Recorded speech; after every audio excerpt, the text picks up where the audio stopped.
everyone. Let's try that again. Good evening, everyone, and thank you, and welcome to the City of Daly City Planning Commission meeting of May 2nd, 2023. So today, we'd like to stand. Would you like to start the Pledge of Allegiance? I pledge allegiance To the flag of the United States of America and to the republic for which it stands, one nation, under God, indivisible, with liberty and justice for all. Thank you. So let us proceed with the administration of oath of office.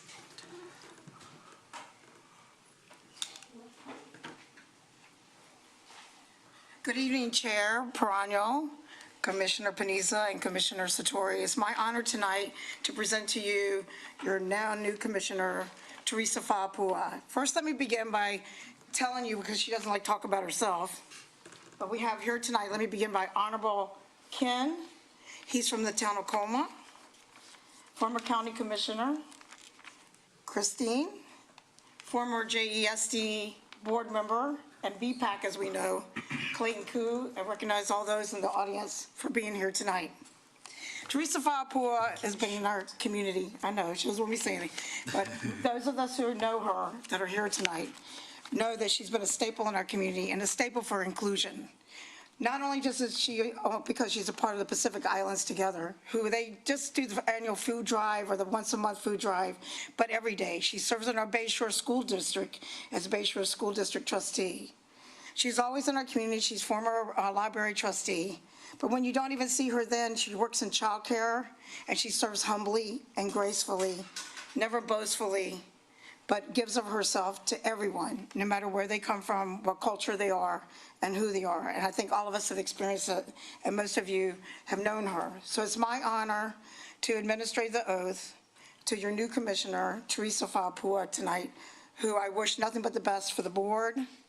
And thank you for serving the city of Daly City, to all of you, with your grace and your intelligence and advisory to us, the council. So I appreciate it. So with that, raise your right hand and repeat after me. I say your name. I, Teresa Fa'apua, Do solemnly swear do solemnly swear that I will support and defend that I will support and defend the Constitution of the United States the Constitution of the United States and the Constitution of the State of California and the Constitution of the State of California against all enemies, against all enemies, foreign and domestic, foreign and domestic, that I will bear true faith and allegiance that I will bear true faith and allegiance to the Constitution of the United States to the Constitution of the United States and the Constitution of the State of California, and the Constitutions of the State of California, that I take this obligation freely that I take this obligation freely without any mental reservation without any mental reservation or purpose of evasion, or purpose of evasion, and that I will well and that I will well and faithfully discharge faithfully discharge the duties upon which I'm about to enter. the duties that I'm about to enter. Congratulations. And I do want to add one thing. When there's a momentous moment in our city, I want to say that she will be the first Samoan woman serving in this capacity as planning commissioner. And she is chief, just become chief in her own Samoa, so with her family heritage. So to me, those are things to celebrate, as we all come from different cultures, and that's what makes Daly City what it is. So thank you. Would you like to say something?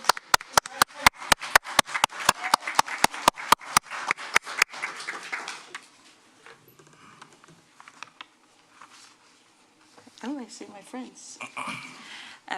Thank you, Councilwoman Pamela DiGiovanni, for this great opportunity and be able to have me as your appointee to serve for the Planning Commissioners. Coming from the library's trustees, it's a lot different than what I'm walking into. So I just want to ask humbly to please bear with me, to share with me the knowledge I know that there are some veterans sitting with us today to teach me what to do and tell me what to do, and I will humbly do it and serve with you guys, alongside with you guys. Thank you very much. Thank you for all my friends who are here today. Thank you so much.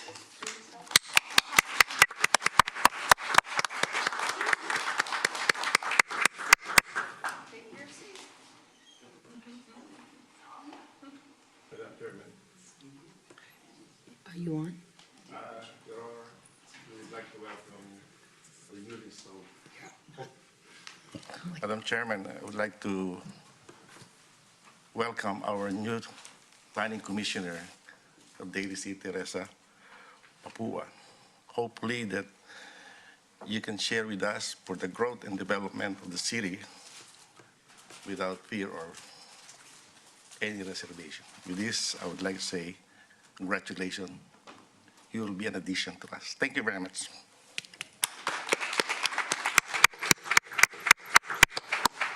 I'd just like to say, if you have a question, always ask, because we're here in the capacity so that we ask questions for the residents, so that if you have a question or something doesn't make sense, don't worry, just ask. Okay? Welcome. Will do. Thank you, Madam Chair. I just want to say welcome to the commission. I'm also fairly new. I joined or appointed in February, so we're in the same boat. Don't worry. Don't be nervous. Thank you. Good practice. Yeah. So here we go. So with that, let's have the roll call. Oh, wait, before we do that, do you guys want a picture, everybody up here? Or should we do it? Then they'd have to wait till, can they just do it? Yeah, we have a long agenda. Yeah, I don't want them to be here late. So if you'd like to take a photograph at this time, right? If not, you're going to stay all night with us.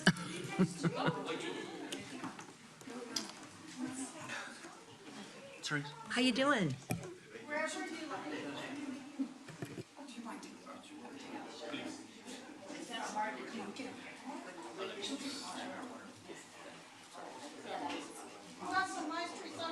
It's hard, usually. Sit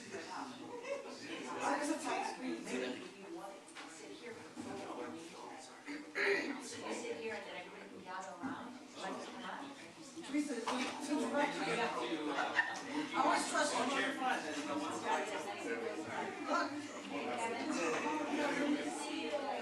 Phil, Dr. Phil, get up here in the picture. Come on, Phil.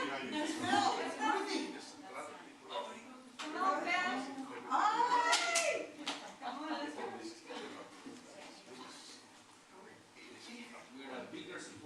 Oh, get up here. Come on, baby. A little birdie. A little birdie says, get in the picture. Here. No, there. Oh, okay, sorry. Yeah. Teresa. I'm going to give you a hug.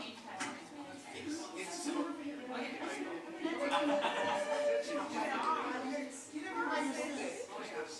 This is your sis, your Samoan sis. All right. Smile.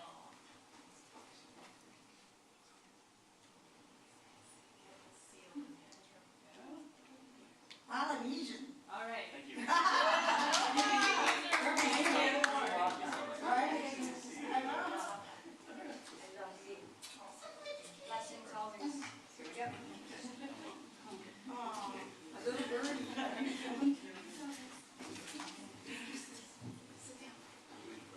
Thank you all Thank you to the for public. bearing with us. And to the planners.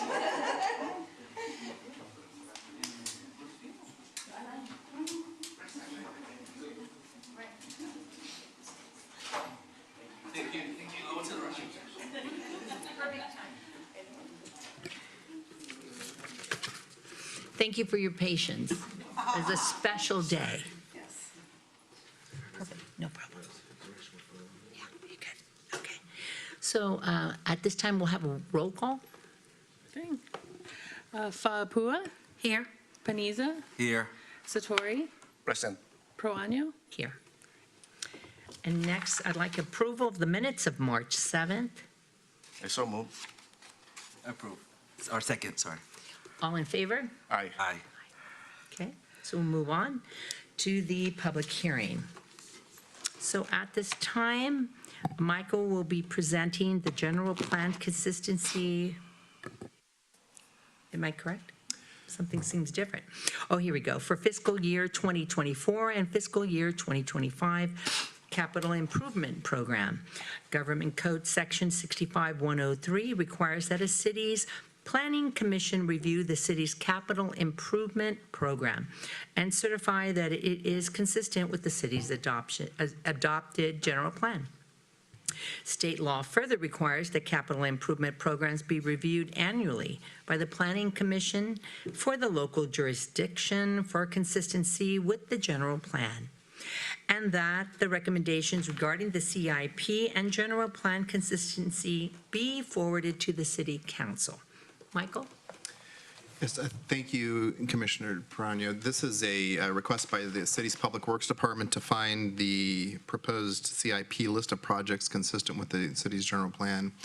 The proposed list is on the screen. The Planning Commission is not approving the CIP itself, but merely finding that the proposed projects are consistent with our general plan and so far as they implement the city's general plan. The city staff, the city planning division staff has reviewed the list of projects and has found them consistent and is recommending that the Planning Commission do the same.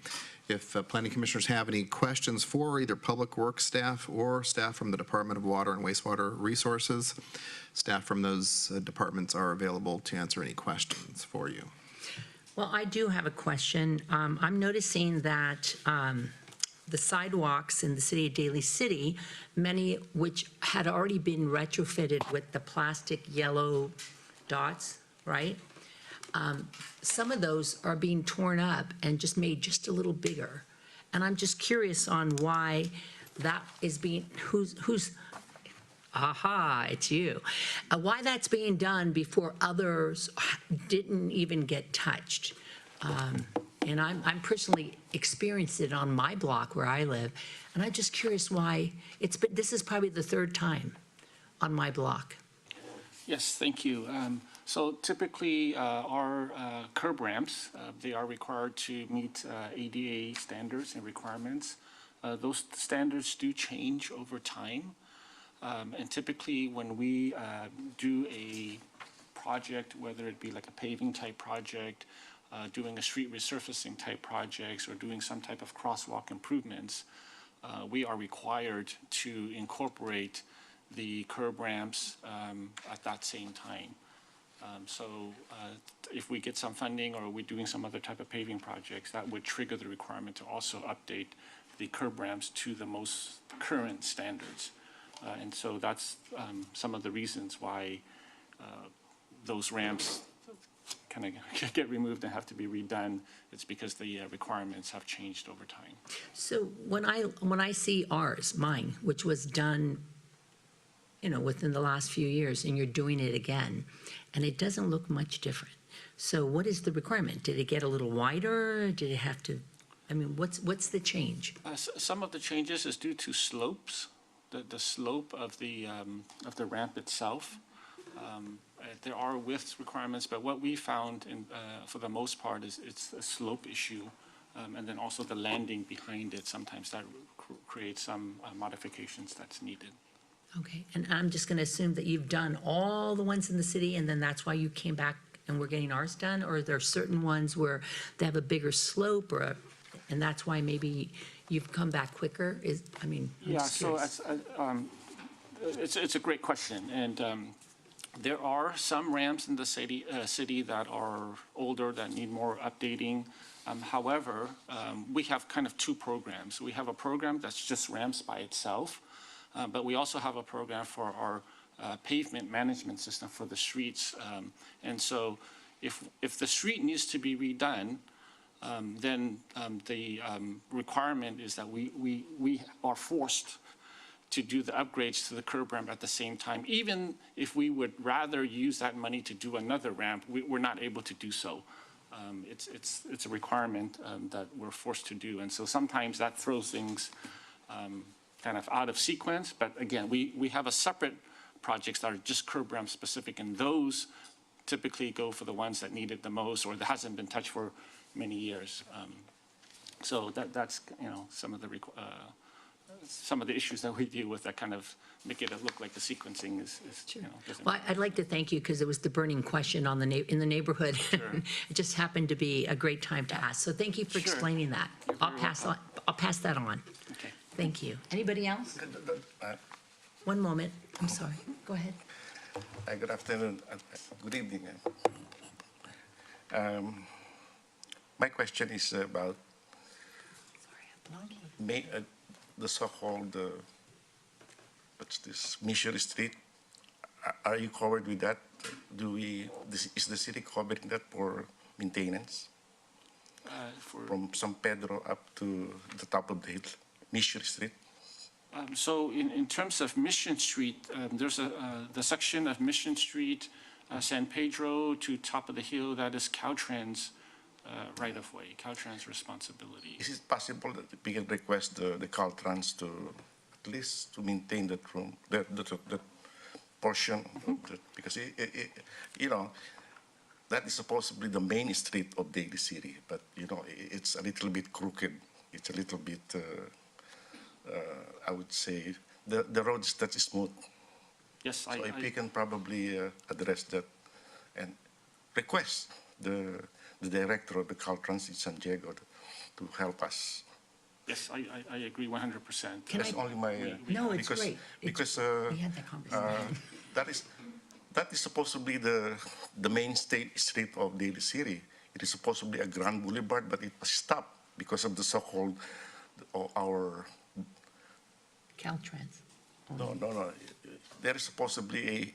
You remember that, Mike, right? The Grand Boulevard to improve that street, that main street, that's Mission Street, but it Yeah. was stopped. So Yeah, the Grand- can we just resuscitate it and see to it that this is maintained? Yes, definitely. Yeah, the Grand Boulevard initiative, that is a big plan. One of the issues with that is that there wasn't funding that went along with it. So it just kind of depends on being able to find funding. But as far as the maintenance goes, yes, we do reach out to Caltrans and request. You can call it repairs. Caltrans. The director of Caltrans is very, very amiable. I know him. So piggybacking on that, why, I mean, I understand in the old days, we didn't have the freeway, and we had Alamany, and we just had Mission Street, and that was the main thoroughfare. And so that would make sense that was Caltrans. But why hasn't the city of Daly City asked for it? Why don't we just, I mean, is it, I know it can't be that simple, right? But why don't we get it back? And then when we need the sign that says no U-turn, right before you at El Camino heading south, right near Bank of America, and that fell down years ago, and they can't replace it, so everybody keeps making a U-turn when you're coming around, and, you want to say, there's no U-turn there, but there's no sign. So why can't we, the city of Daly City, ask the state to give it back? Or not give it back, but give it to the city of Daly No, City? it's the funding. The funding, the Caltrans is the funding. But they don't want It's it. not- It's easy to say, get it back, but how do we, Well, I mean, I how don't do know. we get it?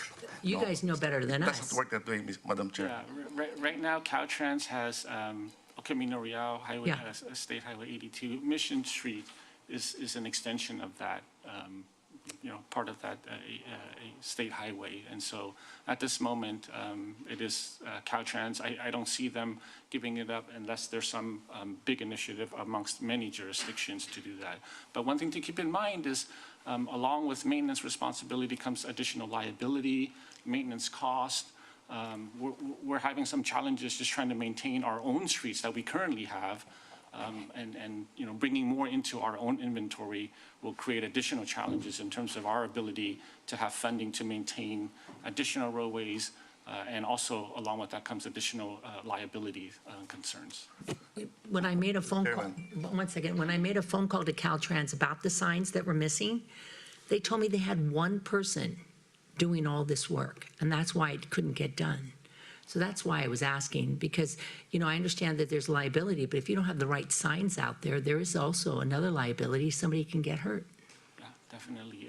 Yeah, and, everyone's having challenges.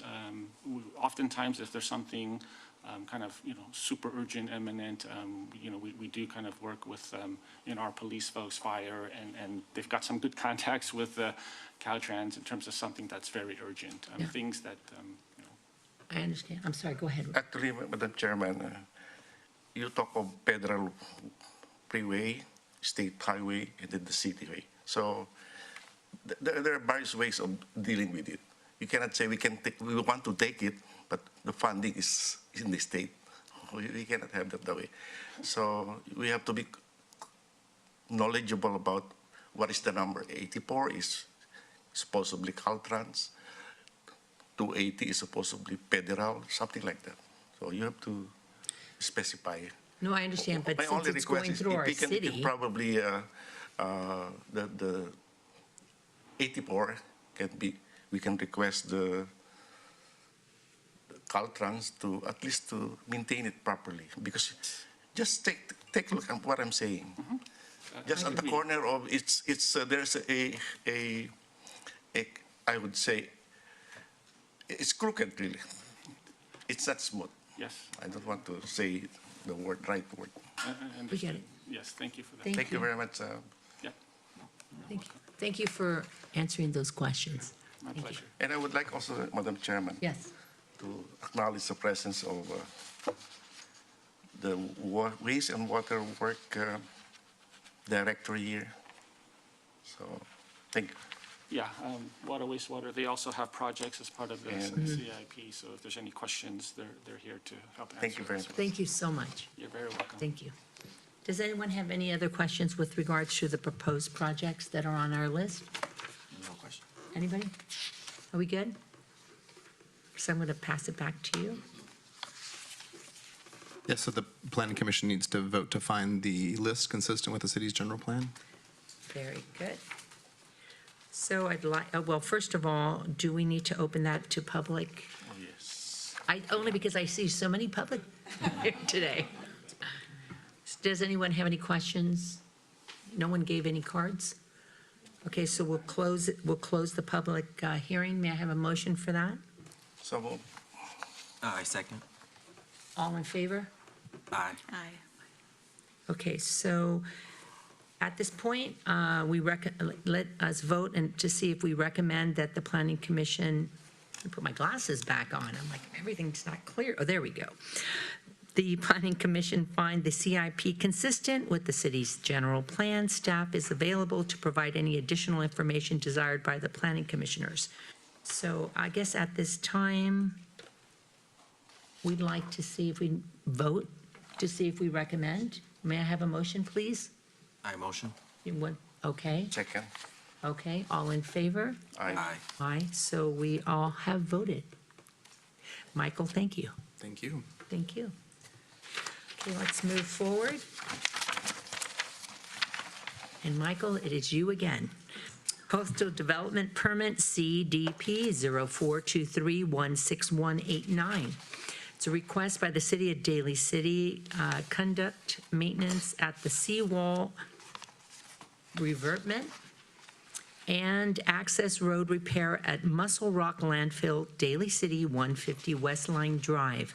The project is categorically exempt from the California Environmental Quality Act, CEQA, pursuant to CEQA guidelines, Section 15301D, restoration of damaged structures.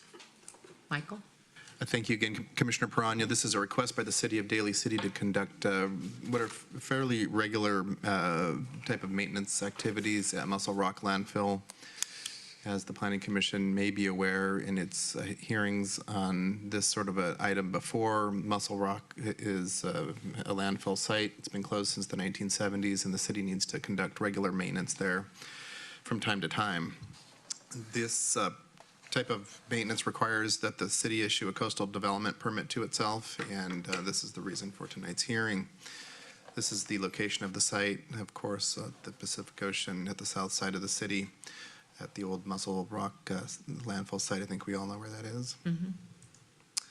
Proposed site maintenance improvements include repair and stabilization of existing seawall revetment that have been damaged by ongoing wave action, repair of the west edge of the seawall access road. This repair would not extend or expand the access road itself in its current configuration. We have some photographs to show you what that means. The project does include placing granular aggregate base on top of the revetment as it intersects the west edge of the seawall access road to restore that road surface to its working condition and fill voids at the top of the revetment wall. This is a map of the maintenance plan. It was included and attached to your staff report. It shows the areas of the work to be undertaken. The top of the map is east and left is north, right south, just to orient the Planning Commission. So again, all of this work basically occurs at the water's edge inside the city of Daly City. The city's Public Works Department is also making a coastal development permit application to the Coastal Commission for this work because this is required pursuant to the Coastal Act.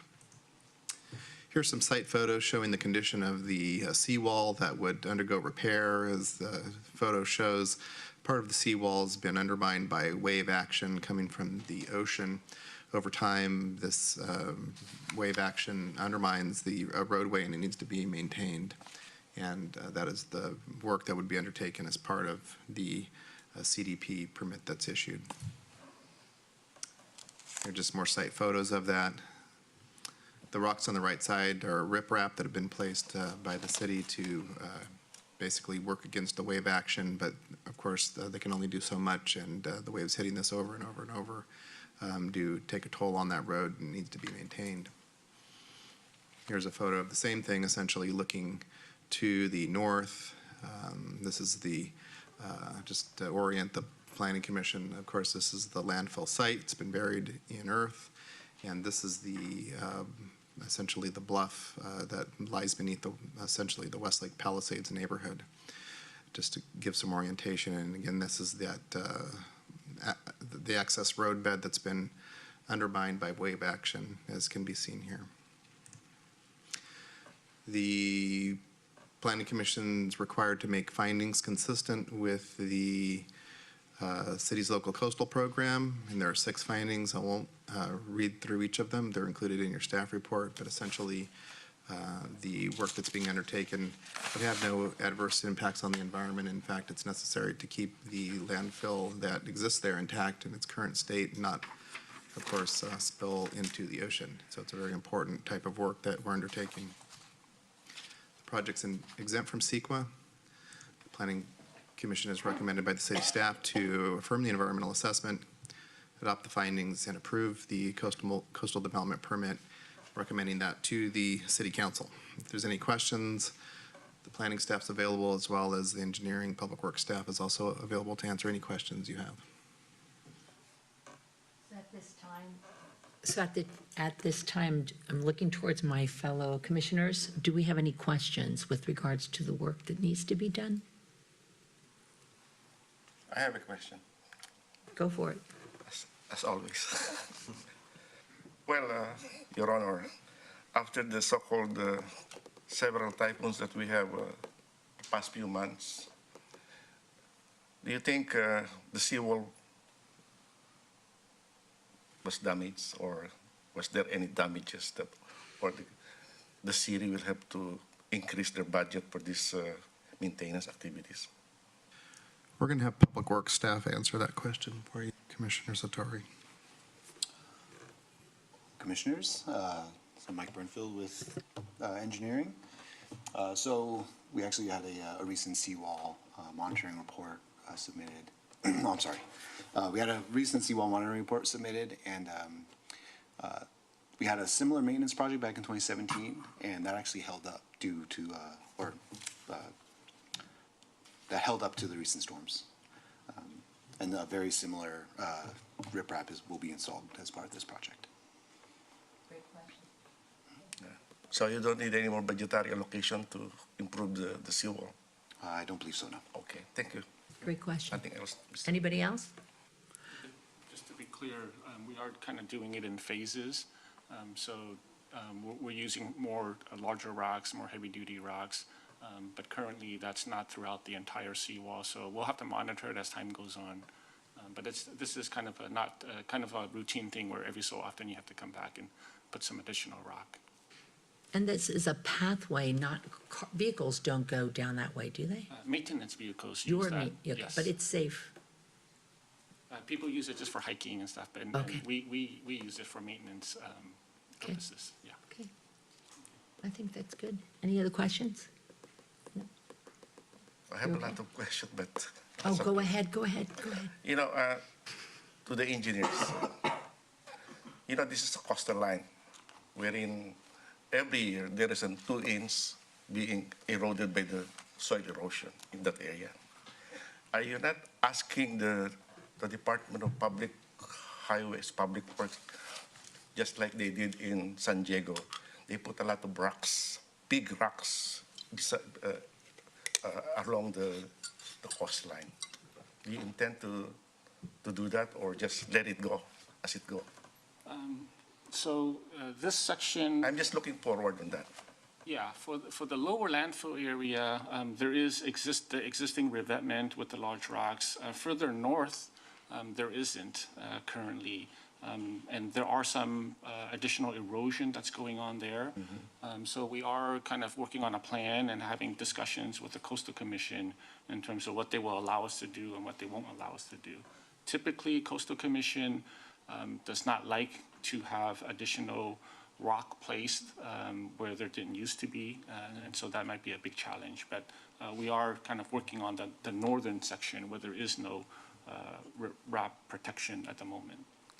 Because in the next, if we are still alive, 100 years, there will be a lot of setback going to those houses. I'm pretty sure of that. So if you're not going to do that, if you're not going to do some remedial measures on that, probably you will find a lot of houses collapsing in that area. Yeah, and that's the main concern in regards to the northern section where there is no protection. And we are in the process of working with Coastal Commission, Regional Board, to protect our own landfill. And then even further back would be the houses. So that's in progress right now in terms of what we can do, but the Coastal Commission will allow us to do in terms of armoring or protecting that section. Thank you very much. You're very welcome. Thank you very much. So at this time, just checking, any other questions here? We're good? We're good, yeah. Okay, very good. So now, did we receive any cards for this?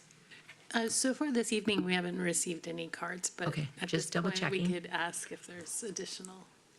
Can we ask? Is there anyone out there who'd like to ask a question? No? Okay, let's move forward. So let's have a motion to close the public hearing. So move. I second. Very good. All in favor? Aye. Aye. So we're looking at the Planning Commission to recommend to move forward to the City Council the following recommendation: to adopt the findings as outlined herein. May I have a motion, please? I motion to approve. Okay. Second? Second. Thank you, Teresa. All in favor? Aye. Aye, so we'll do that. And then to approve the coastal development permit, CDP 04-23-16189, subject to the conditions of approval identified herein. May I have a motion? Roll call. Yeah. Okay, and it says a motion with the roll call, so. Okay. Now, a roll call, please?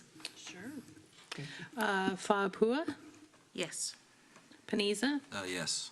Satori, Yes. Proano. Yes. Okay, so we'll move forward. So our next item is, Michael, you're up again. It's for use permit, UPR 423-16182, the Northeast Medical Services, NEMS, proposes a sign program for the existing office building located at 2171 Juniper Serra Boulevard. The project is exempt from CEQA, per CEQA guidelines section, existing facilities. Michael? So thank you, Commissioner Perano. This is a request for a new sign program at 2171 Junipero Serra Boulevard. This is an existing office building for which the sign program is proposed. The site location is shown here. It's essentially on the east side of Junipero Serra, on the east side of 280, south of the new Carvana building, I guess would kind of be the best way to describe where that is. Here are some photos of adjacent land uses. In fact, the subject building's on the right side of the top photo and the Carvana building's in the center. Just to show it, again, adjacent land use. DeVita Dialysis is located to the south of the building, as is a gas station and a veterinary business. Adjacent land uses, probably more importantly, with regard to a sign program, and some of the signs that could be installed on this building are residential uses to the east of the building. This is Niantic Avenue, looking southbound Niantic. So the houses on the right side, their backyards face the building, and the photo on the bottom is taken from the parking lot of the NEM's property. Looking toward those houses. They're kind of hard to see there, but at elevation, these houses will look directly at the building. So the reason that a sign program is needed here is that the applicant's proposed signs that exceed 113 square feet maximum, the zoning ordinance provides for signs at a maximum 75 square feet, and then two properties that have more than one side are allowed additional square feet. However, sometimes on a large building like this and in shopping centers, you'll see another sign program tonight, it's just not enough square feet, and so a sign program is required. And so that's the case here, and the applicants made that application to the Planning Commission and the City Council. The applicants proposed a number of signs in their sign program, and we've included, of course, the sign program in your packet. The proposed signs are, and the most important signs in terms of for the Planning Commission's review, are located at the top of the building. These will be the most highly visible signs. The city staff and the applicant's architects have worked very closely actually on this application to make sure that the copy, the amount of sign, the design of the signs are all something that we could support. This is very important that we do this because for example, there's a sign program that was set in place by the Planning Commission and City Council for Pacific Plaza.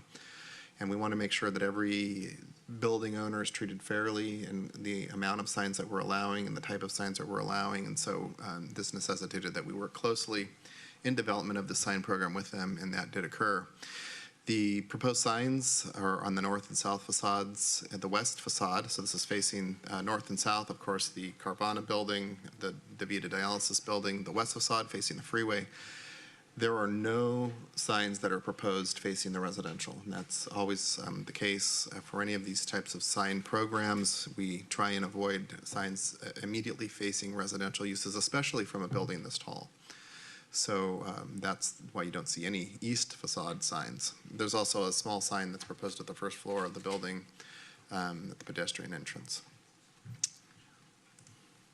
So this is the existing condition. This is the building, of course, on the left side, actually on all the three sides of the building. This is the building on the photo on the left is facing to the south. On the top right is facing north, and then facing east is looking dead on, say, from almost the sidewalk adjacent to the freeway is on the bottom right. The applicant's proposing that the building be painted this color, which is kind of a more contemporary color, gray color, and staff is supportive of that, of course. This does not require the Planning Commission's approval. This only requires the staff's approval, but we're sharing it with you as a piece of information. The applicant has proposed accent lighting, and this is something that we've talked to them about just in terms of trying to promote the building's visibility. That was something that was very important to them going into this project. The applicant had initially come up with a number of sign configurations that the city staff didn't feel that it could support, but we did want to provide a means to them achieving better visibility at night, and this is what we came up with. We're going to go over, there's another slide in this deck that shows how this is treated on other existing buildings in the Bay Area, and so it's not a new concept. lighting the first floor of each band. We do have a condition of approval that this banding, well, there's a couple of conditions related to it, that it be dimmable, and that the banding that it can be turned off or not exist facing the residential. We couldn't really figure out whether we thought that the residential would like looking at the banding or not. We thought probably not. That would be their preference, so we wanted to make sure there was a way to either turn it off or dim it way down low for the residents, should they, desire not to look at it. We do think it's attractive, and we do support the accent lighting. It's somewhat part of the sign program. It's not really communicating a commercial message, but it is an architectural feature we wanted to share with you. So these are the proposed signs, and we're going to go over these in a little more detail. Essentially, the applicant's proposing roof or their parapet top signs at the top of the building. Again, the NEMS logo on the far left, the NEMS acronym, and then NEMS in Chinese characters facing north and south, and then the NEMS acronym facing east, and that's shown here. So this is actually a fairly modest proposal. There was a lot that the applicant wanted to include. It was important that they had their logo, of course, the name of the, as in terms of an acronym of the NEMS building, as well as the Chinese characters, and we worked closely with them to try and get this all to fit into the sign program, and they've been very helpful, and we hope we've been helpful to them in achieving their needs and ours. Here's a little bit more detail on the north and south facades. Again, the logo, the acronym, and then the Chinese characters on the north and south facades. This is just a blow up, but it's a detail. This is an important detail, though. It shows that the applicants proposed what are essentially called halo illuminated letters. The light shines from the back and through a portion of them, and also it kind of makes this glow. So this is a design element that we've seen and recommended for approval, again, also at the Pacific Plaza buildings, and it's something that we wanted to see incorporated into this design, and the applicants complied with that request. This is the facade that faces west, or faces 280. Again, it's the NEMS logo, also halo illuminated and shown in the daytime and nighttime configurations at the bottom of the screen. And then this is the west facade entrance. This is facing Junipero Serra, facing west. So use permit considerations for the Planning Commission are to determine if the proposed sign program maintains the visual quality of the building and overall architecture of the building. We feel that with the proposed banding, the red banding and the red lettering, and the proposed painting that would occur on the building, we do feel that the proposed sign program does provide visual congruity between the building and the signs. So the Planning Commission's second item for determination is that the program would not negatively impact adjacent uses. As we pointed out, there's residential uses that exist to the east, and we've identified a condition of approval that makes it so that we can either dim or turn off the banding. And again, there are no lights there. We did want to cover the accent lighting detail. There's a sheet in the sign program that identifies this. And it does say all sides. We have, again, added a condition of approval that if it's going to be on all sides, it's either got to be dimmable or turned off. There's a reference panel on the right side of this illustration that shows how this banding might appear at night. And these are examples of where, in particular, red bandings occurred on existing buildings. We do think it's something that can be attractive, and we do welcome it in terms of trying to provide visual enhancement for the NIMS building. We know that that was important to them, and we do support the accent lighting detail. We did want to share what that might appear like at night for the Planning Commission. Again, the condition of approval is that the decorative lighting bands of the facade shall be dimmable and located on the north, south, and west elevations only. We need to have that dimming indicated in building permit drawings. The project's exempt from CEQA, and we're recommending that the Planning Commission forward this sign program to the City Council with a recommendation for approval. The applicant's architect that developed the design is available at tonight's meeting. Johnson Wong from NEMS is also here to answer any questions about the facility or the sign program that the Planning Commission may have, and as well as the staff. Thank you. I'm guessing being next to Carvana would just light up the place, right? Is this electrical or is this going to be solar panels to light the lighting? This installation will be plugged into the main electrical Okay. for the Just property. curious. I think it looks great, but how about any of you? Any questions?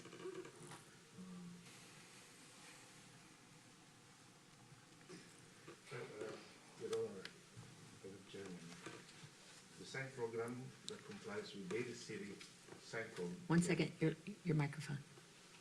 There you go. Madam Chairman, I am fully accord with this program. The sign program that complies with Daly City sign called the DCMC Chapter 17.32.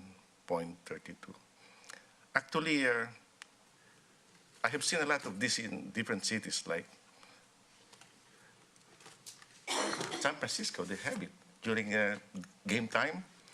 The Giants color the city. It's beautiful. And also, I've seen the several buildings in Embarcadero. You can see it. So it's not something new.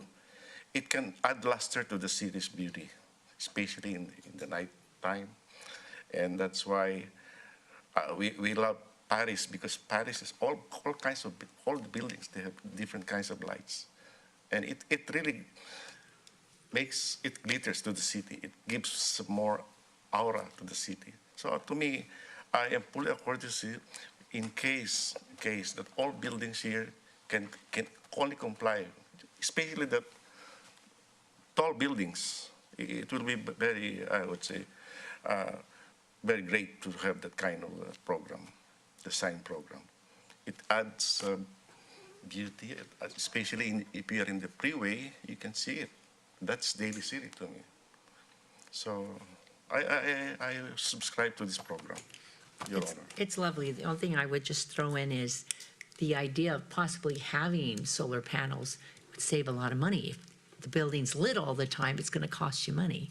And even though it's foggy some of the times here now, the solar panels will work through the fog because there is sun up there somewhere when it's foggy. That's the only thing. I think it's great. And being next to Carvana, it's so lit anyway. I think the building, I work right near your building. I go there a lot. I go to the bank there. So it's a great building. And I think it'll look even nicer in this color. I agree. And with the lights. Look forward to seeing the lights. The building owner actually just completed a fairly large solar array installation in their parking lot. So they do have a lot of solar on the property. My understanding is that the electricity to feed this, though, is, I don't know if it's. And Your Honor, even, it's just too expensive actually to put it up, especially if it's a LED light. LED is something that's beautiful, especially it changes colors. And put this in a solar panel, it actually is free. Yeah. And solar panel now is, you hold, that's only the solar panel is coming out with something new, the solar hydrogen, so it might, everything. Yeah. All the sources of electricity will be free. Yeah. eventually. It's a beautiful building, so we appreciate the new look. Even the city hall here, the civic center here, let's light this up. So let's See what light it happens? up. What color Now the would you city choose? has to do it. Okay, very good, very Add good. that to the CIP. So at this time, do you have any thoughts or? Well, to your, about the fog, Daly City is known as the fog city. And I think it will really add to some people for guidance. Look out for the building that it's, making the lights. It will help with directions, because of its height. I mean, if they have the funds to do it, why not? All we have to do is support them in what they're bringing, beautification to the city and for guidance and to any assistance to what whatsoever. So I thank you for bringing that to, I hate to be the neighbor that lives behind you, because then I will see that light all the time. Well, I think that's why he said no lights where the residents are, correct? That's right. They may need to band all the way around, but we're gonna have it so that the banding can be turned on, that faces the residential the whole thing needs to be dimmable, and the facing the residential turned off. Yeah. No, that's So great. they could sleep, just in case. Okay, well, I think this sounds great. And at this time, do we have any comments from the public? Hearing none, I'd like to have a vote or a motion to close the public hearing.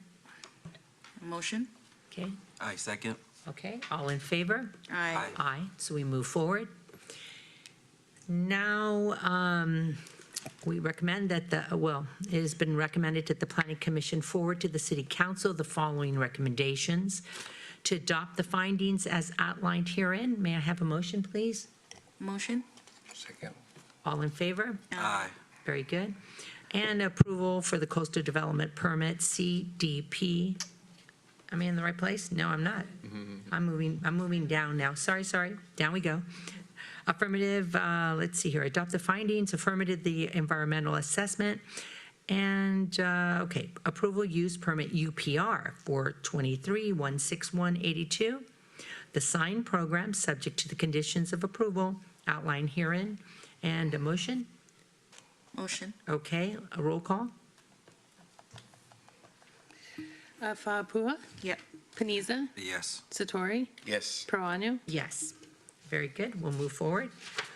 On number 6, again, Michael, for the use permit UPR 016090, Tube Art Group proposes modifying the existing Westlake Shopping Center sign program to upgrade tenant and directional signs at 251 Westlake Center Drive. The project is exempt from CEQA per CEQA guidelines section, exiting facilities. So, Michael? Yes, thank you, Commissioner Parano. This is a amendment to an existing sign program that exists at Westlake Shopping Center. There's been a sign program at the center for almost 20 years now, and I think it's been modified possibly once before, and this is another amendment to it to kind of modernize the signs and take care of some signs that have been sort of deteriorating due to environmental conditions, the weather. I think we all know where Westlake Shopping Center is.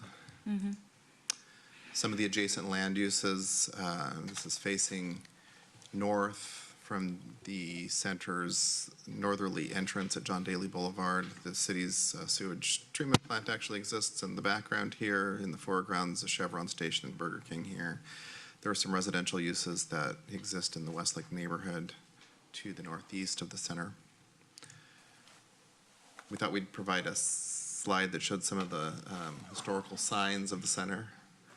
But actually, this slide kind of provides some good information, because if we look at the sign, the old Westlake sign, we can see that there's actually an existing, for back in the early 80s, a reader board that existed at the sign, and it's here also in a different configuration. It looks like there was some modifications made. So even though this is a fun slide, it also is kind of informative to show that there actually has been a reader board, and we're going to talk about the importance of that. Reader boards have been something that the city's sort of dissuaded over the years, not really wanted to allow, and they're kind of coming back into use again. I think that slide was a little out of order, actually. Here are the adjacent land uses that are to the west of the center. So this is Lake Merced Boulevard, looking southbound, well, looking to the south. And there are apartments that exist to the west of the shopping center. This is the shopping center's parking garage. And of course, it's just a little closer view on that. Here's some site photos. Of course, this is looking to the southeast at the center's northerly entrance at John Daly Boulevard. So this is the sign that would be replaced, as is this sign. So there's the large pylon sign here, and then there's a smaller sign, and there are other signs that would also be replaced. This sign at Lake Merced would also be replaced. This sign is not changing in size at all. It's just the type of sign, and we'll get into that in a second. One thing to note just in this picture is that there's an existing wireless facility inside this sign. We're going to, we forgot to put it in the staff report, but we want the applicant to provide conduit in the sign should the carrier decide that they want to go back onto the sign. It's important for the city to maintain, and the reason for this condition of approval is that it's important for the city to maintain wireless coverage for its residents. And to the extent that we can make that happen easier, we're going to do it. So a condition of approval will be added there. We've discussed this with the applicant, and they're willing to add the conduit. So these are the proposed sign program modifications. I won't go through each letter here, but they're the primary entry pylon sign is probably the biggest change the Planning Commission would see should the sign program be implemented. The height of the sign is allowable at 60 feet, so the permissible height would not increase. This sign would be 57 feet tall. It might not look like it, but it's a pretty big sign. And the sign would include an LED message center, and that's probably the biggest thing that the Planning Commission needs to take a look at here, aside from of course, the aesthetic of the proposed sign. So that's the primary entry pylon sign. The entry monument sign was that smaller sign off to the right as you enter the shopping center. This sign would be about 8 feet tall and about 129 square feet. So again, not growing a lot. There's no message center proposed. This is kind of more run-of-the-mill type of a monument sign, but the design is changing. And then the entry boundary marker signs, the small pylon signs, are increasing slightly in size, and they would also be 16 feet tall. And of course, there's drawings of all of this. There's the garage sign, as it indicated, that sign that faces, I guess it would be southbound Lake Merced, is not growing in size at all. Just the type of sign is changing to an LED message center. So the copy changes. And the city's proposed, the planning division's proposed regulations and conditions of approval related to that. There are some directory kiosks that are smaller inside the center, and then there's some illuminated logos that would replace the existing W logos for Westlake Shopping Center that are increasing slightly in size. All of the sign program changes are, of course, included in your packet, and if there's any questions about those, of course, we can answer them, but these are the highlights. So this is the primary entry pylon sign. So the existing sign is shown to the right, and the proposed sign is shown to the left. Like the existing sign, all of the letters that are allocated to the tenants would all be the same color, this white sort of color. And so that's important, so that we have visual congruity. Some of our other shopping centers, we've kind of lost that, and Westlake is desiring to keep that, and the sign program would maintain that as a requirement. So blue background, white lettering. Again, a fairly big sign, but not significantly bigger than the one that's there. The biggest change is this LED message center here. And we'll combine the conversation about the LED message center when we look at the garage sign too, because we do have conditions of approval related to it.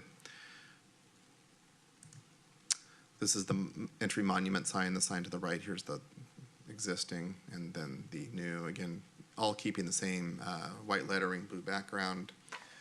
What's changing a little bit here is the Westlake Center, we'll call it the logo. As you can see, the old logo was here, sort of organic. This is a little more linear, a little more contemporary, but overall, pretty good proposal. The colors are a little bit, more, on the darker side, which again matches the more contemporary nature of these signs. So the city staff's supportive of the overall design. We have worked with the sign designer, the applicant, and we've also had conversations with Kimco themselves about some of the aspects of these signs.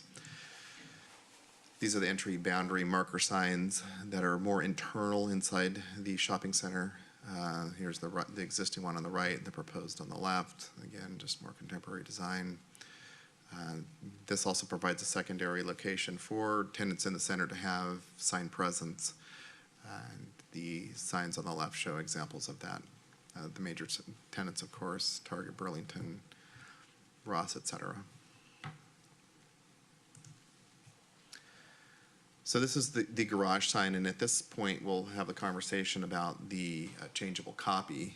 This is a sign that is not, again, growing in size, just the type of sign, and it's an LED message center. So whereas the sign on the left, which is existing, has a static message, meaning that the sign copy doesn't change, this copy does change and can be programmed by computer.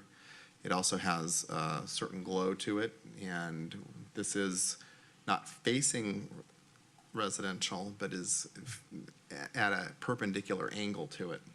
So the first thing, of course, we're going to add as a condition of approval is that it be dimmable, and that's available technology with this sign. The applicant concurs with that possibility. We also want to make sure that these signs aren't used in a broader commercial sense. So advertising, for example, Hyundai cars somewhere that are for sale that aren't sold on the property would be forbidden by the conditions of approval. The city staff wants to make sure that if we approve a changeable copy, an LED message display sign here, that the sign isn't used to, generate revenue for, by using it for off-site type purchases and marketing. That isn't the intention of these signs, and the applicant has agreed to that condition of approval. The last condition of approval relates to the city's use of these signs, and in consideration of allowing a sign like this, changeable LED copy, the city staff has approached the applicant for gaining community use on a sign like this. And what we mean by community use is that the city be given a certain amount of time on the sign to advertise community-type events. So, for example, if the city is holding a recycling event, electronic recycling event, the city could approach the applicant, and this would be in a written agreement. And that's been added as a condition of approval, that the applicant enter into this written agreement prior to the issuance of a building permit. And it would be handled, the agreement would be entered into between the city manager and Kimco. And the agreement would stipulate the duration of time that the city would be allocated per day. It wouldn't, be a tremendous number of minutes, but it would be something. And the city is within its ability to do this because it's issuing a conditional use permit essentially for these signs, and does feel that if we're going to allow an LED display board, especially next to residential, if not exactly facing it, that the community should receive some benefit from this. And so that has been added as a condition of approval. The city staff has discussed this with the applicant as well as the center owner. And as far as we know, there is no objection to this. Of course, the details have to be worked out prior to the issuance of a building permit for these signs. And that would occur probably sometime in the next 6 months or so as the signs move more closer to construction and installation. So we wanted to pause on the garage sign just to talk about that briefly. The use permit considerations by the Planning Commission is that the commission needs to determine if the sign program maintains the visual quality of the shopping center and overall architecture of the center, and whether the program will not negatively impact adjacent uses. I think we've covered that, whether those two considerations can be made. We feel they do. There are conditions of approval that are listed in the Planning Commission staff report. Dimmable signs, there's a hour limitation on the garage sign, that it remains static between, this should actually say 8 p.m. and 8 a.m. It's overnight. Yes, this is a little flip on that. So that will be changed by City Council. So overnight, we don't want messages flying by. And in fact, if we receive complaints about the brightness of the sign from the adjacent residential, adjacent apartment users, the people who live in the apartments, we have the ability to dim the sign. not turn it off, but dim it. So we want to be reasonable in our approach and fair to Kimco also. So the third condition of approval relates to the ensuring that the copy on the sign is limited to products that are not just sold at Westlake Shopping Center, but they need the copy needs to relate to the way that they're being sold. It's kind of hard to put this into words, but they cannot advertise Coca-Cola in general. They can advertise that Coca-Cola is on sale at Safeway. And so, because to advertise Coca-Cola just to pick a product, not to be unfair to Coke, but that would be an off-site advertising function, and that's not the intent of these signs. And then the last condition of approval, of course, relates to city access to the sign through an agreement between Kimco and city manager. The project's exempt from CEQA. We're recommending the city council, that the planning commission recommend that the city council approve the sign program. If there's any questions of city staff, we're of course here to answer those. The applicant, Tubart, is here all the way down from Oregon, and represented from Kimco, I think. Oh, Kimco is also present. Okay, great. So if there's any questions you have about the sign program, or you can ask them any questions you want, really. So I'd first like to say thank you. It was very thorough. They answered most of my questions. I appreciate the consideration for the housing and that it be possible, if it's going to irritate anybody and they can't sleep, that you're able to work with them, as well as, I was going to say, was we see the signage, type of signage at various other shopping centers, and you go downtown and they're huge. So, I mean, ours are much more simple, obviously, but it'll be beautiful. So I'd like to thank you for that. Does anybody have any questions? Sure. I just have a comment. I really like the design. It gives our city like a cleaner look, more modern. I think it will attract more customers coming in. But my only concern is like, how long would like the ad would last? Maybe some people get distracted by the driver, like the drivers get distracted by the sign. But it's case by case. So I really like that. Would you like to try and answer that? We have no condition of approval related to how long any particular image, how long it can stay, or how often it needs to change, but the applicant can. Because don't we have something like that on Ceremony, and when you're driving down the freeway and there's photos and things popping up in your... Through the Looking at that. chair, I don't remember what that standard is, but there is a standard for the frequency. Because, you don't want the signs to like flash. So I think there's somewhere between around 5-second delay. Yeah. It's an 8-second. Oh, We want the people at home that aren't watching the Warriors game yeah. to hear you. The intent is for it to be set up as an 8-second ad, and then there is a transition time as well of 1 second, so it doesn't flash. There's transition time as well. Very good. Does anyone else have any questions for this gentleman who came down from Portland? Portland, Oh, wow. You didn't bring any coffee? nobody asked. Next time. Anybody else? Are we good? Yeah, this is very nice. Well done. Glad you like it. Thank you so much. We did. Okay, Michael, thank you. So at this time, we're just checking if there's any public comments. Anybody? Okay, very good. So at that, may we have a motion to close the public hearing? I motion.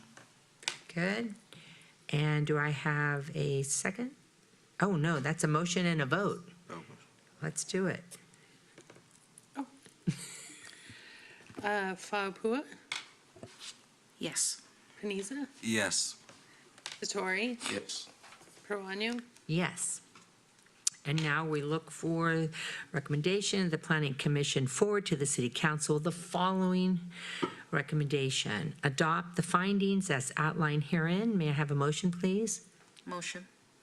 I second. Very good. All in favor? Aye. Okay.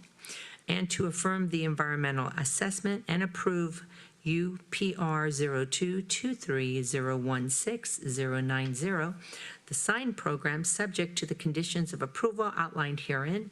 May I have a motion and a roll call? Motion. I second. Okay? Palapua, Yes. Paniza, Yes. Satori, Yes. Carano. Yes. Thank you.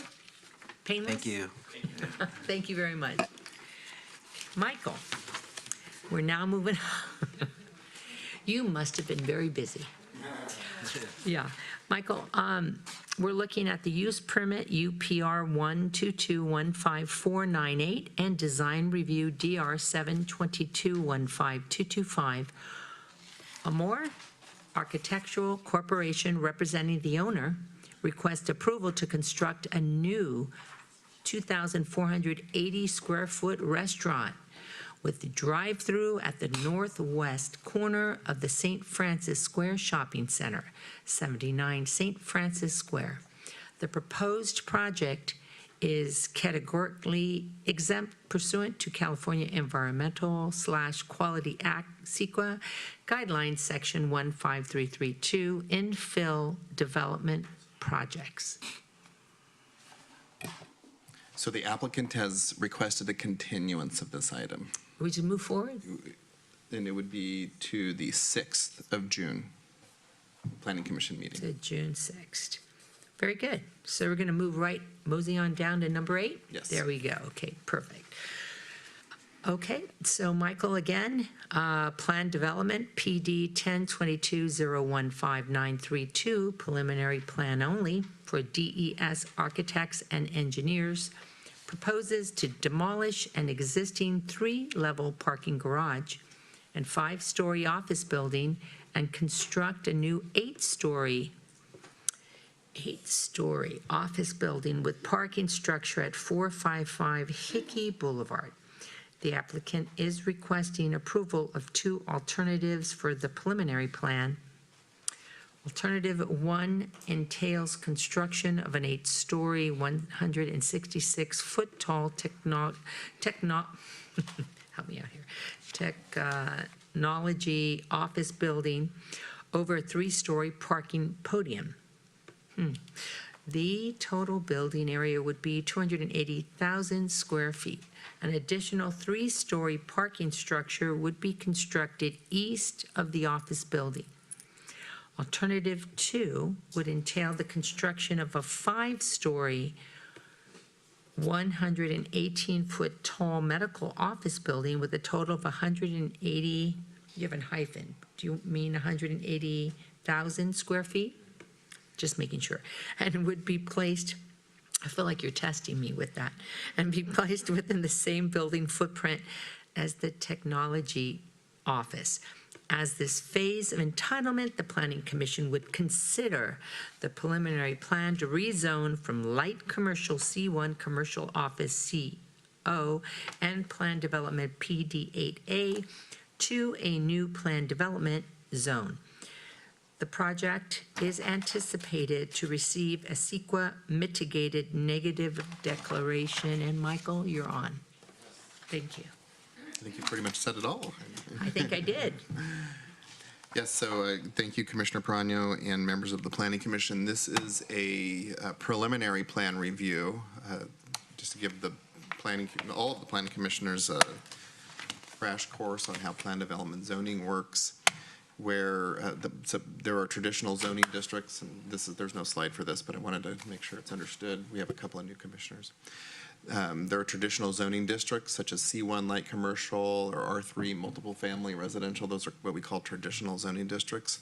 Properties that are over 1 acre in size qualify for what's called plan development zoning, where they can rezone to a zoning district that essentially allows zoning standards that are tailored to the construction size or use that the Planning Commission and City Council deem approvable. And that is essentially what is happening here. So this property, as a matter of fact, we can now get into the presentation. This is at 455 Hickey. This is Interstate 280.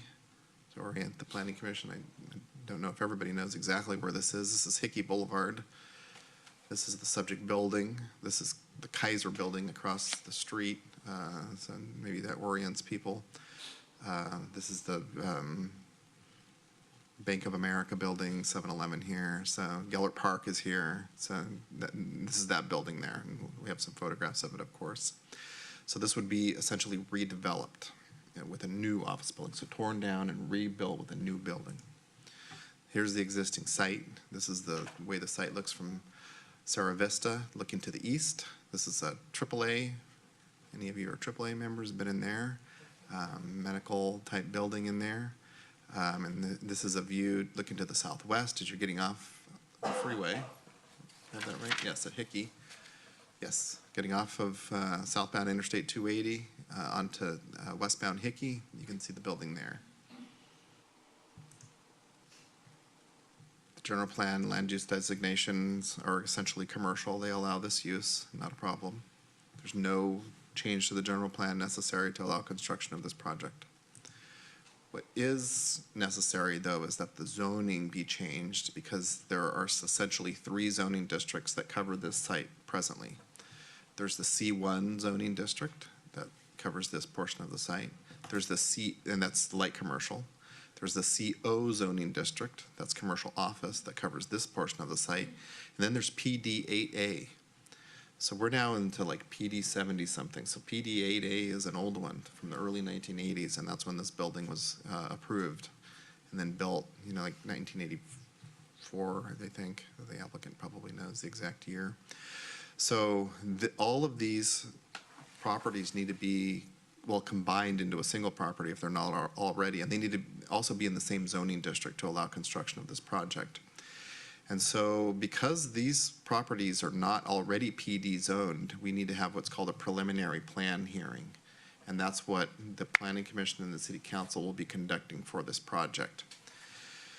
And the preliminary plan, which is publicly noticed, just like any other hearing, all the neighbors within 300 feet of the project boundaries received notice of this proposal. What it does is it allows the Planning Commission and the City Council the opportunity to sort of get give the applicant early feedback, receive early feedback from the public as to whether, you know, exceeding the traditional zoning district's boundaries is something that the Planning Commission and City Council want to do. And that's the purpose of tonight's hearing. So it's kind of an initial look-see. There's no CEQA document that's necessary or proposed because this project will be coming back. If preliminary plan is approved by Planning Commission and City Council, it will be coming back for the formal hearing at a later date. And at that time, conditions of approval would be issued, considered by the Commission and Council, as well as the CEQA document. And that is under development right now. We have a consultant that's working on that, and that would be coming back. The site, here's a background slide, is a 3.2 acre site, so again, greater than an acre, qualifying it for plan development zoning. Previously developed as the Ceremony Business Center in 1982. The building's currently 65 feet in height, 5 stories, 80,000 square feet, 293 parking spaces. The existing tenants are medical and commercial office uses. Okay. So the proposed project is that all of this would be torn down and reconstructed with a new building. And there are a couple of proposals. The applicant is going to figure out which one they are going to go with ultimately, but they are basically requesting that the city consider a couple of concepts.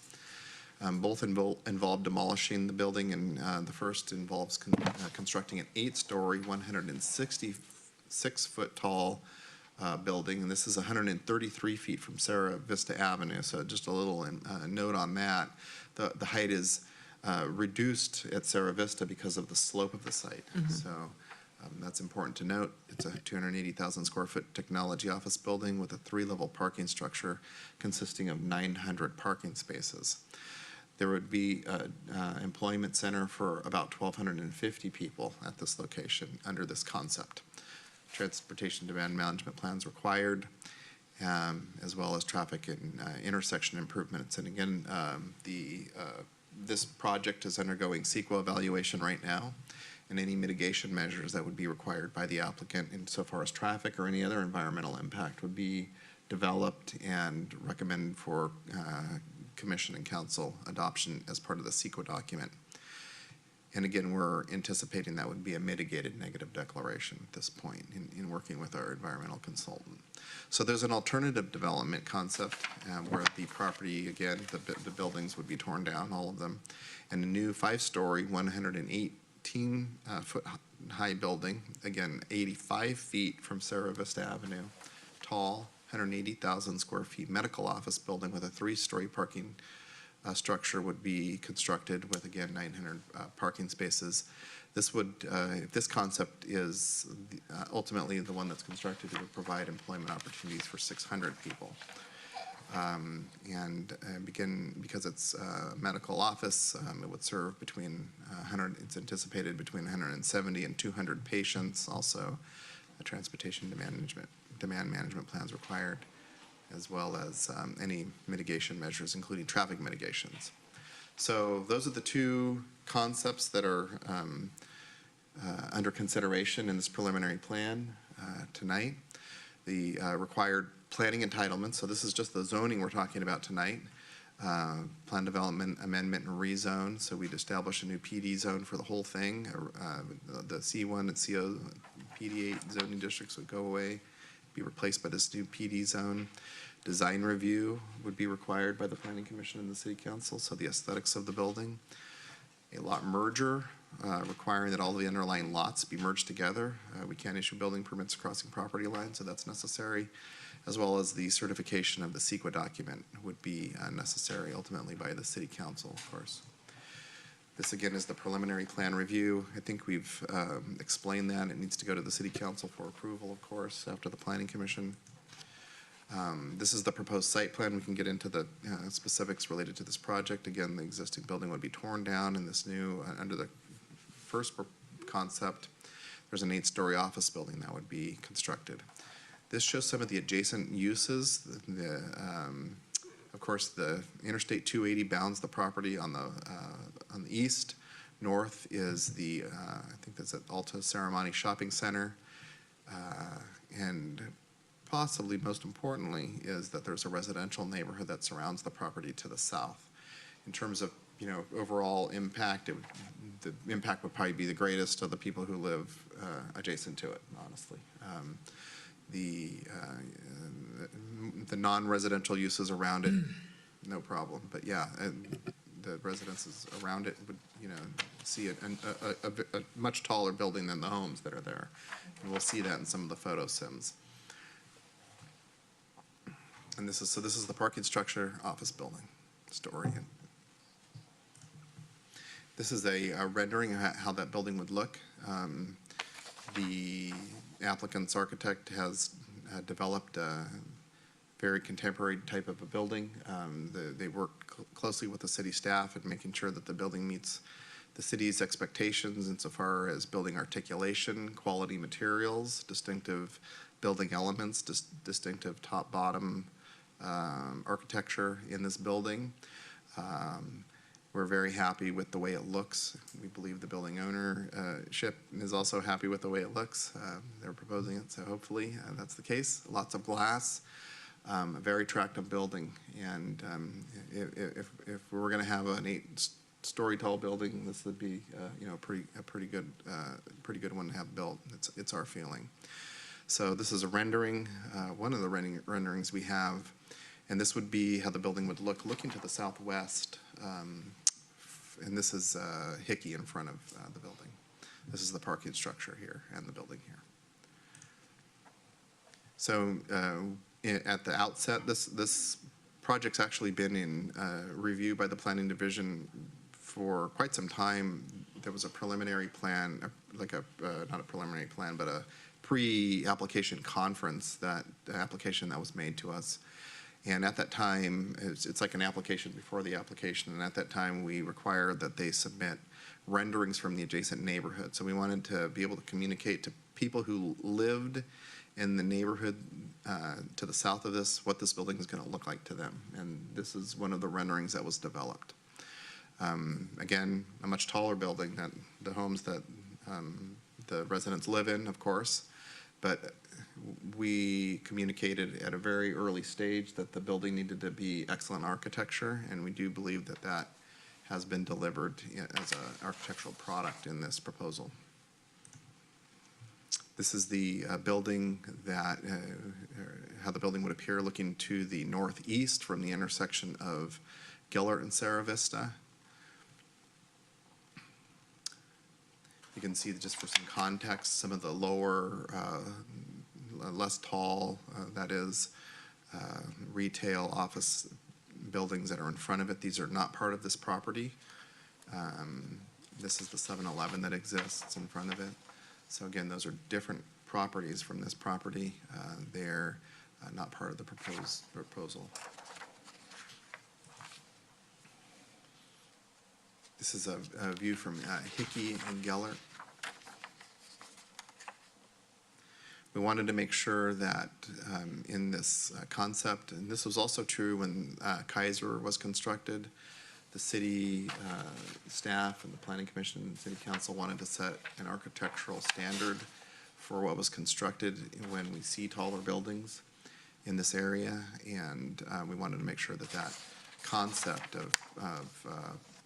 and the reason that the Kaiser building has the architectural quality that it has is one of the reasons was that we wanted to set an example. So we're using that example, and this building's done a very good job of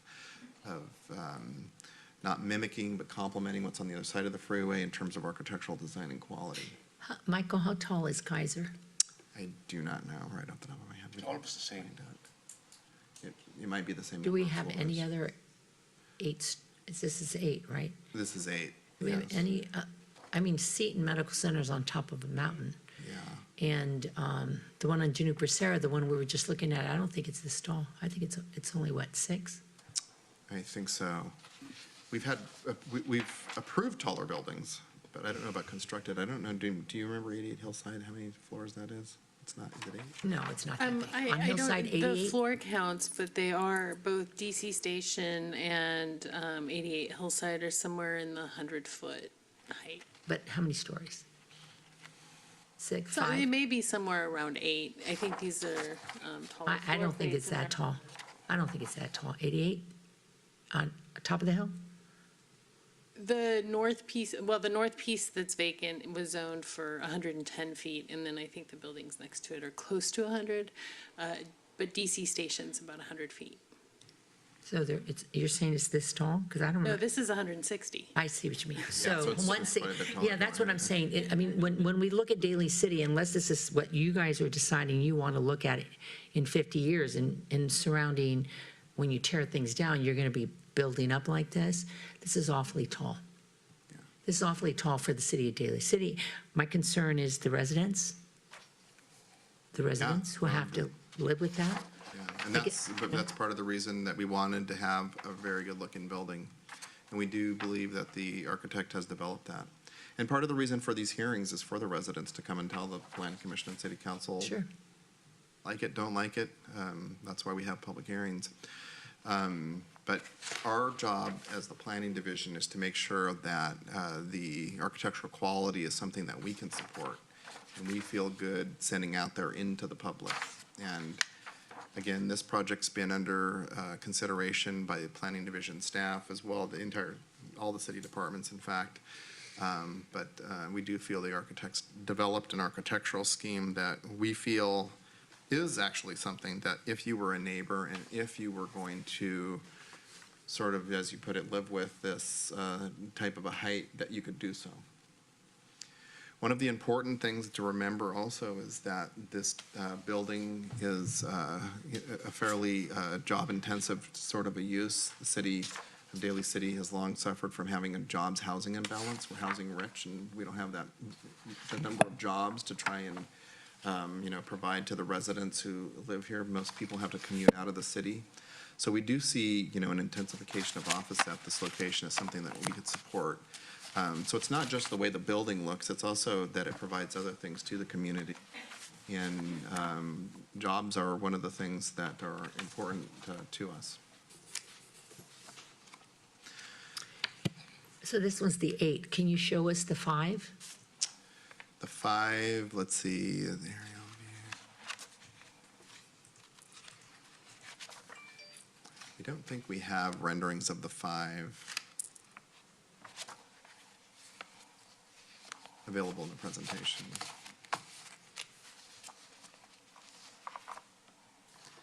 I believe that the primary application is for the 8, and then it would be reduced under the So smaller scheme.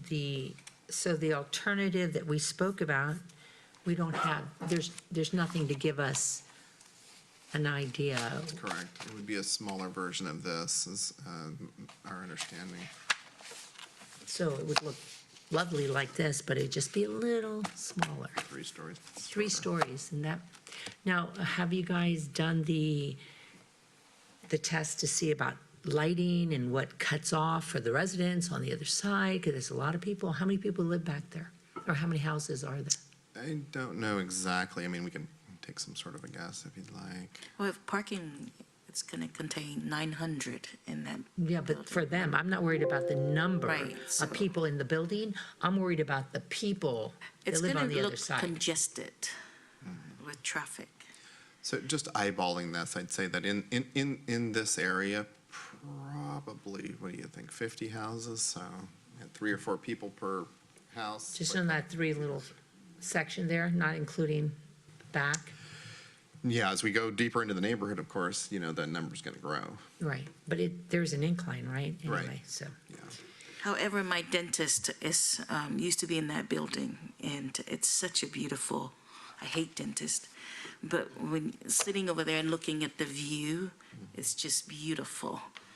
But I'm afraid of heights, so just that far up. Is there a limit for the city to build up? What is the? Well, that's the concept behind plan development zoning. So these traditional zoning districts have a 36-foot maximum height limit. Which would be how many stories, I'm sorry? Well, it depends on, because of the way that we measure building height, it actually can be taller than 36 because we measure building height at the midpoint of each building, and then an average is taken. But if you can think of as a site is bigger, the applicant developers are allowed essentially to have a wedding cake sort of taller building because at the 36th foot, you can angle 45 feet back. And the city council has allowed redistribution of some of that height in the past. So we do end up, even with a 36-foot tall maximum height, with taller buildings.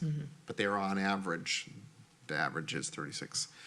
This is not what's happening here, though. The applicant is proposing 160 square feet. They're saying that, all that zoning is going to go away and be replaced by plan development zoning. So to answer your question about the light and shadow studies, we do have those under development. If that's something that the Planning Commission would like to see in a formal proposal, we can do that. If we think about how the sun moves across the sky, I would imagine that because the building is situated here and the smaller parking structure is situated here, that the light and shadow impacts would be fairly limited to this area. But of course, we'd have to see that illustrated in some sort of a diagram. And the applicants are here to answer any questions you have. They may have already completed these analyses. But yeah, that's not something that's an unreasonable request. And does wind factor in when you have a building like that tall? See, the concern is, my concern is in looking at this, is that it's awfully tall. And if it was just buildings for business and not have all those residential people, in the back there, it's a beautiful building, and maybe the plans are eventually as many as these are torn down and built up, and then all of a sudden we have a section of huge buildings.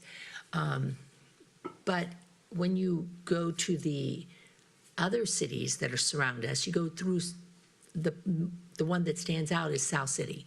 They are building everywhere you look, every street you go to, but there is a limit. You've got 4 stories, and that's it. And it's everywhere. Now, down near the airport boulevard, those are taller, but then that makes sense. It's near the freeway, it's all the other buildings. But as I recall, where the Ford dealership was, they built some really tall buildings. and it's dark and it's cold and it's windy. So I wonder if this is something we want to bring to our city. Whereas they're giving us an alternative here, and they can probably speak if they like, with a 5-story building that would be more consistent possibly with the neighborhood and wouldn't be as obtrusive and in your face for the city and for the neighborhood, because those are people. Every time I see a number there, that's a family. So I need to be concerned about that as well. And the Planning Commission should also be aware that the applicants actually conducted a neighborhood meeting. I think it's a singular meeting at this point. They had that last Thursday. They can tell me if I'm wrong about that. So part of the reason we have public hearings, we've sent out notice to all the property owners within 300 feet of the boundaries of the project. And if they've got a problem with this sort of a concept, the way that this works is they come and tell you about it, and they can tell the city council about it also. So that's not to say that you can make a different decision from what you hear from them. We, of course, support. We know for sure that we're going to have a 36, possibly taller building height here. The property's zoned for commercial purposes, and those sorts of the zoning guarantees that sort of land use there. But yeah, that's essentially the way it is. Yeah. Any thoughts or concern? Do we want to have the builders come up and speak?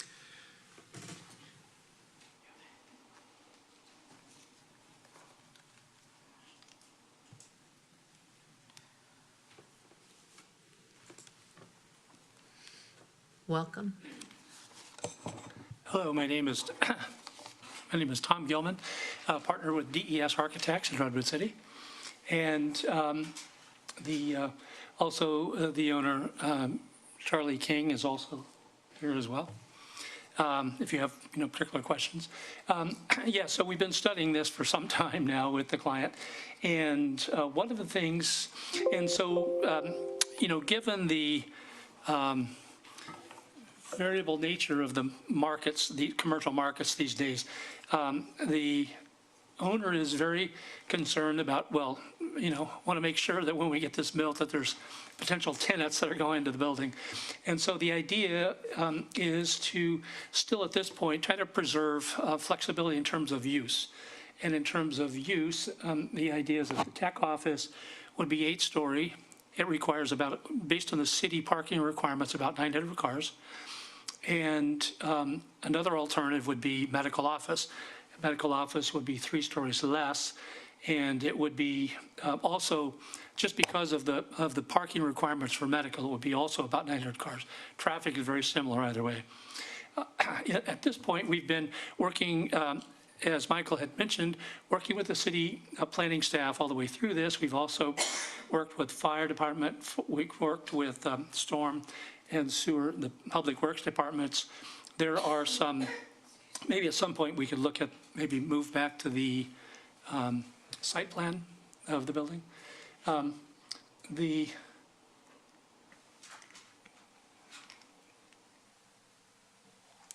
Somewhere.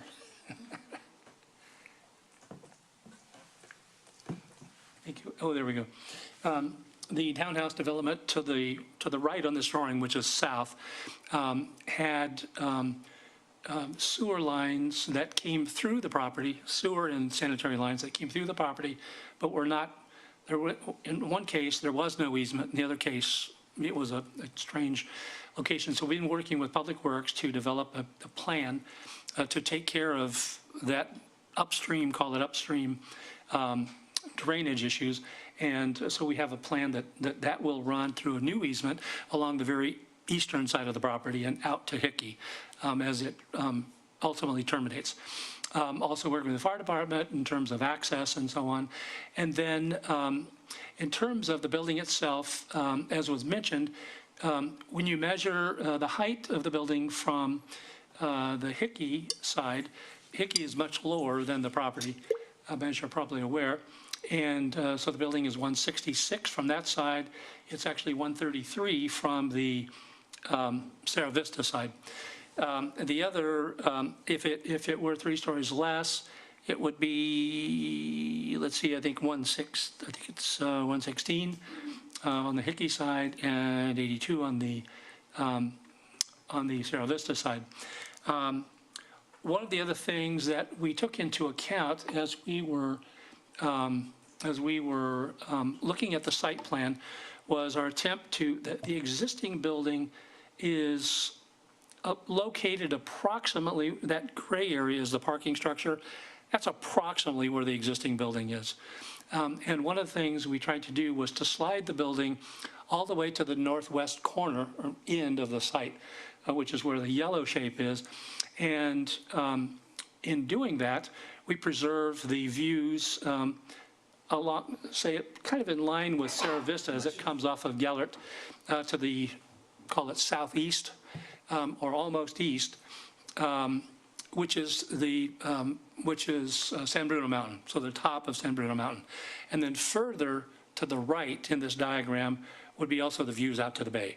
So in trying to locate this all the way to the very end of the site, our attempt was to preserve the views to the east from that neighborhood you see just to the right in this diagram. As was mentioned, we've worked long and very hard to establish a design concept for the building itself that we feel is a very modern kind of quality. The building really, in a lot of ways, will, from 280, will act as a gateway to Daly City. And we think, from our opinion, we think it provides a very nice look for Daly City. So happy to answer any specific questions that you may have. I have a question. Is there like any entrances closer to like those smaller businesses that like their parking might get taken to enter the building? Is there any parking enforcement or, I know it's too early right now, but. No, that's right. Yeah. The existing site has 3 entries. Yeah. It has the entry off of Hickey down below. It has the entrance essentially where we show that red arrow at the curve of Sierra Vista. And it also has an entry at the extreme right end of the property where the cursor is. And those are the 3 existing entries. The one on the extreme right is no longer an entry to the project. It will be bollarded off or chained or whatever. It'll be emergency vehicles only. And so that takes a quick downward, eastward, a very quick down and then around, curves to the left, and that becomes a maintenance road for either, for the storm drain, sanitary sewer, public works will have that ability. And we've worked hard with them on the design of the garage and building to get the clearances, the heights, everything they need to satisfy their requirements. So the project itself will have the entrance off of Hickey, which we see as being the primary entrance to the project, and it will have a secondary entrance off of Sierra Vista. And the one for Hickey, as you come into the property or into the garage, you'll make a fairly quick left turn, and we have a major elevator lobby, kind of the lobby of the building that would occur within the garage, glassed-in entry, if you will, lobby, that then has elevators directly up into the building. So most users will, whether they're coming to lobby or their office on floor 5 or 6 or whatever, they would come directly that way and would enter that lobby and then come up. They can, if they didn't find a space, they can continue around in the garage, around the curve into the very far right end of the garage. There's an elevator. It's a little hard to see, but it's that little, there's a little blip right at the end of the garage directly across from the yellow building. And you can, yeah, right there. So that if you're in the garage, the lower garage there, then you could come up to the surface level and then a pedestrian entrance that will go across. And then the lower right-hand corner of the building shape is the pedestrian entry. So that would be the other way that folks may enter, come to the building. But we've tried hard to keep as much traffic off of Sierra Vista as we can with what we think is we think there's going to be a great deal, as we've been working with the traffic engineer for the draft traffic report. We think that a major part of the access to this project is going to be from the freeway. But that's underway now. And actually, the traffic report, they're pretty much there. And then as part of the CEQA process, then staff will be doing a peer review of that. And if they ask for additional studies, then those will be part of that process as well. Oh, thank you for that clear explanation. Sure. Thank you. Teresa, Rick, anything? You okay? Any questions? He has no questions? Well, just an observer here. Let me say clearly that in order that the city can develop well, we have no more space for Daly City or development. What we can do is grow this vertically, which I concur, this is okay. If it is 8 floors, to me, it could make it 18 floors. I will appreciate it. Why? Because Daly City has no icon building that we can be proud of. And we can probably say this building can be a sign of growth and development, because people around will always fear of the unknown. Traffic, parking, movement of people. These are the things that we hear. But you look around us, just be pragmatic. Let's be realistic. Let's do the real talk. Look at here at South City.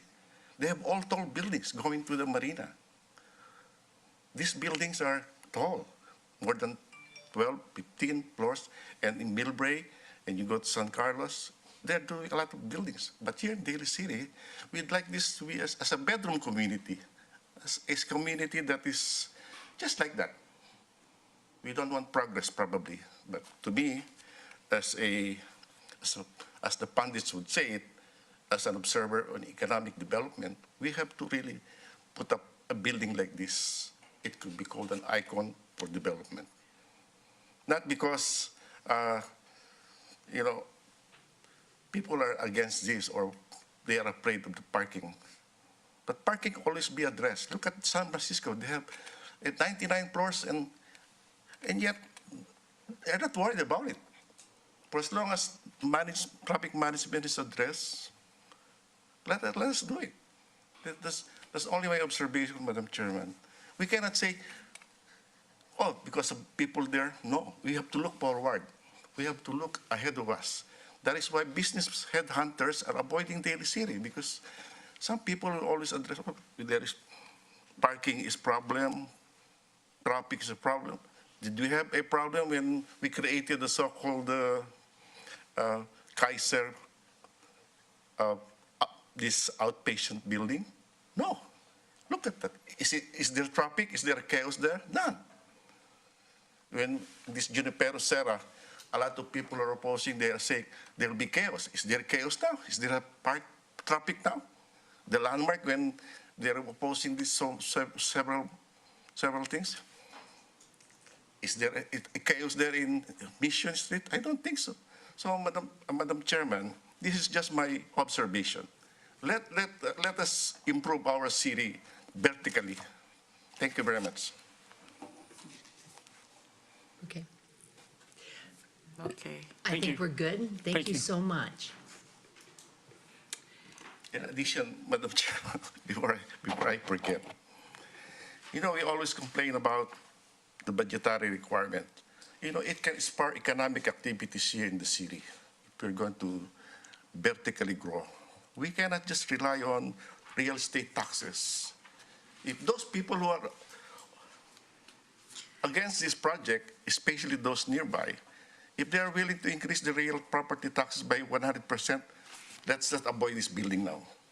Those people, and those people who are opposing the projects to spark growth and development, if they're willing to spend money for the real estate property taxes, double it, let's not have any more development in the city. I will agree to that. Well, I mean, I will interject here is that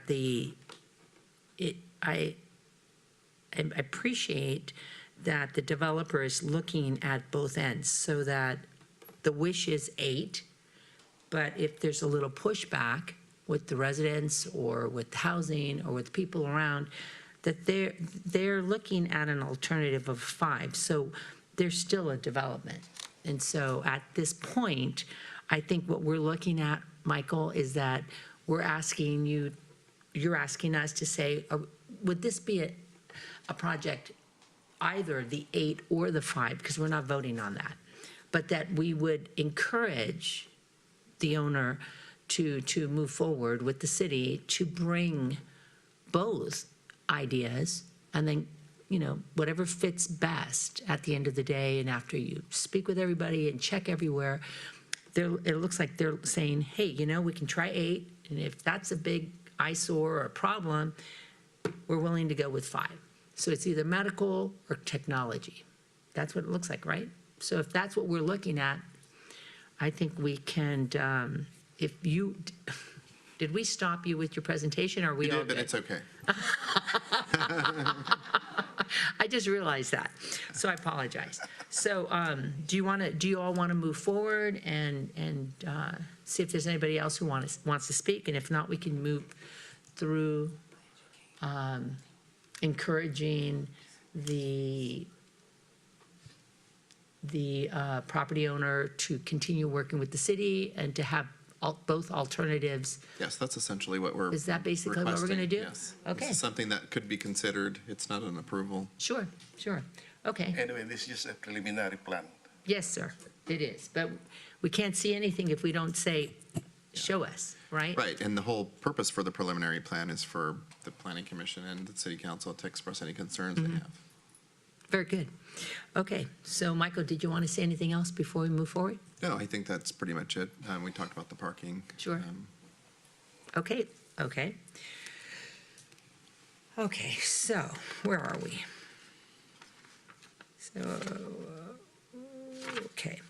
So why don't we first see if there's anybody in the public here who wants to speak?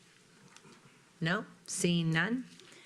May we have a motion to close the public hearing? I motion to. Second. Okay, a vote? All in favor? Aye. Aye. I am not voting on this, non-voting, Non-voting? not abstain, non-voting, Non-voting. according to the procedure, non-voting. Yes, sir. So we're going to go non-voting, but the rest of us is saying, let's move forward. Yeah. Very good. Okay, so let us see so we'll move forward to see if the Planning Commission would like to forward this to the City Council, the following recommendation. To approve the preliminary plan, including 2 alternatives to rezone the light commercial C1 commercial office C, and that's O, right? Or is that 0? It's a no. It's a no, okay. And planned development PD 8A to a new planned development PD zone to allow the redevelopment of an office building and parking structure. May we have a motion for a roll call? I motion. Okay, roll call. Fapua, Yes. Paniza, Yes. Sator, Satori is Non-voting. not, Proano. Yes. So we would like to move forward. So I think we're good? Do we miss anything? Nope. So we'll see how that goes. I'd like to see, thank you so much for being here. Appreciate it. Thank you. Thank you. Take care. Yeah. Michael, Well, this item is also, well, should I start? this item is recommended for continuation as well. There you go. Okay. June 6th. It's date June certain. 6th. So we'll have 2 to look forward to. Yes. Very good. Okay. So at this time, do we have any public appearances, staff communications? Anybody like to speak? Acquisitions, vacations? Oh my goodness. Do we have anything? I have just something. Yes, sir. Well, I would like to say that the 3 of us participated in the Planning Commission Academy, and we gained a lot of insight into that. And thank you very much. And at the same time, we would like to recognize also the United Pangasinans Incorporated of America for gracing the city. And the Mayor Benaventura has been gracious enough, all the department heads, first time in the city that they all participated. Thank you very much. Very good. Well, I'd like to just make a note that a longtime Broadmoor City, Daly City, it's still Broadmoor, right? Last time I looked, Jack McCloskey, he passed away. And Jack was part of Time Realty for many years. He was in the fire department, San Francisco, I believe, though. Great person, supporter of the city of Daly City, longtime friend of all our past wonderful people that we have lost in the most recent years. And I'd just like to, if everyone is okay with that, I'd like to adjourn in memory of Jack McCloskey and all the things he's done for our city. So if we're okay with that? Yeah, second Okay. motion. So if I'd like to have a motion to adjourn the meeting. So moved. Second, anyone? Second. All in favor? Aye. And before we go, Teresa, welcome, Welcome. welcome. Thanks. We didn't scare you off? Oh, no, nothing scares me. Well, that's good, because usually we don't have this many items. Right, I was informed by the beautiful staff ahead of time that this is going to be long. I thought they just didn't want me to see the Warriors live, is all, which is why it's Let's see who's recorded. But I kept hearing his phone, "Dee-dee-dee-dee," and I'm like, oh, okay, what does that mean? Well, I'll find out soon enough. So I'd like to end with that, but I also like to thank all of you, the staff, and all your other staff that are not here, but that work so hard to bring us all this information and our emails and everything else you do for us. So thank you very much. So thank you, you. and thank you, Thank and you. thank you, and thank everyone. Take care. Thank you. All the best. We are adjourned.